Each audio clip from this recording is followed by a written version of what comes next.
Supreme court ने मातहत अदालतों को नैब केसेस का फैसला करने से रोक दिया। नैब तरमीम फैसले के खिलाफ अपील पर सुप्रीम कोर्ट ने चेयरमैन पीटीआई, अटॉर्नी जनरल और तमाम एडवोकेट जनरल को भी नोटिस जारी कर दिया, जबकि मातहत अदालतों को नैब केसेस का फैसला करने से भी रोक दिया। नैब तरमीम फैसले के खिलाफ अपीलों पर समाअत 11:30 बजे शुरू हुई। चीफ जस्टिस काजी फाइज ईसा की सरबराही में 5 रुकनी लॉर्जर बेंच ने समाअत की। लॉर्जर बेंच में justice Aminuddin Khan, justice Jamal Mandokhel, justice Athar Minallah और जस्टिस हसन अजहर रिजवी शामिल। सुप्रीम कोर्ट ने अदालती हुक्म और अपीलों की नकूल चेयरमैन पीटीआई को जेल में फराहम करने का हुक्म दे दिया, जबकि अदालत ने सूबों और इस्लामाबाद के एडवोकेट जनरल्स को भी नोटिस जारी कर दिए। अदालती हुक्मनामे में कहा गया है कि तफसीली फैसले आने के बाद नैब तरमीम इंट्रा कोर्ट अपील दोबारा मुकर्रर की जाने का हुक्म दिया।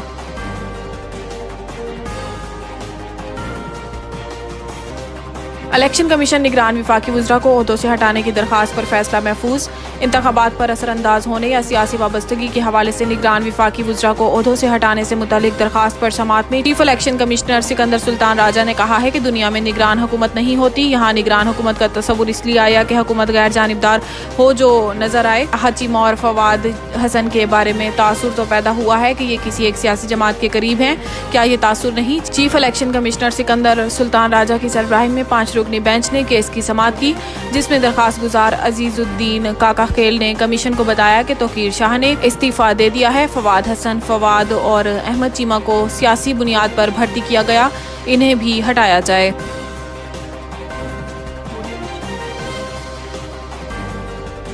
गैर कानूनी मुकीम अफराद अपने मुल्क जाएं और वीज़ा लेके आ सकते हैं।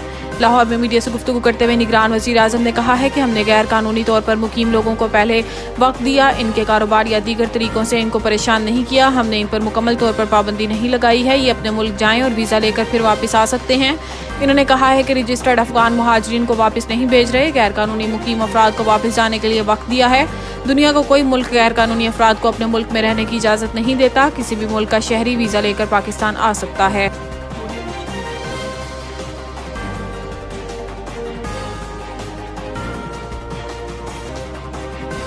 इसराइल का गजा में जंगबंदी से इनकार, शहीद फलस्तीनियों की तादाद 8400 से जायद हो गई। गैर मुल्की मीडिया रिपोर्ट्स के मुताबिक इसराइली वज़ीर आज़म ने एक बयान में कहा है कि इसराइल 7 अक्टूबर के हमलों के बाद हमास से दुश्मनी खत्म करने पर इत्तफाक नहीं करेगा। सीज फायर का मतलब है इसराइल हमास दहशतगर्दी के आगे हथियार डाल दे। ये जंग का वक्त है, ये जंग हमारे मुश्तरका मुस्तकबिल के लिए है। इसराइली वज़ीर आज़म ने कहा है कि आज हमें तहजीब और बर्बरियत की कुव्वतों के बीच लकीर बनानी है। इसराइल ने ये जंग शुरू नहीं की, हमास इस बुराई के टोले का हिस्सा है जिसे ईरान तश्कील दे रहा है। वाज़ेह रहे कि 7 अक्टूबर से जारी हमलों में शहीद फलस्तीनियों की तादाद 8400 हो गई, जबकि 23,000 से ज़ायद जख्मी हुए हैं। शोधा में से 73% बच्चे, ख़वातीन और उम्र रसीदा अफराद हैं।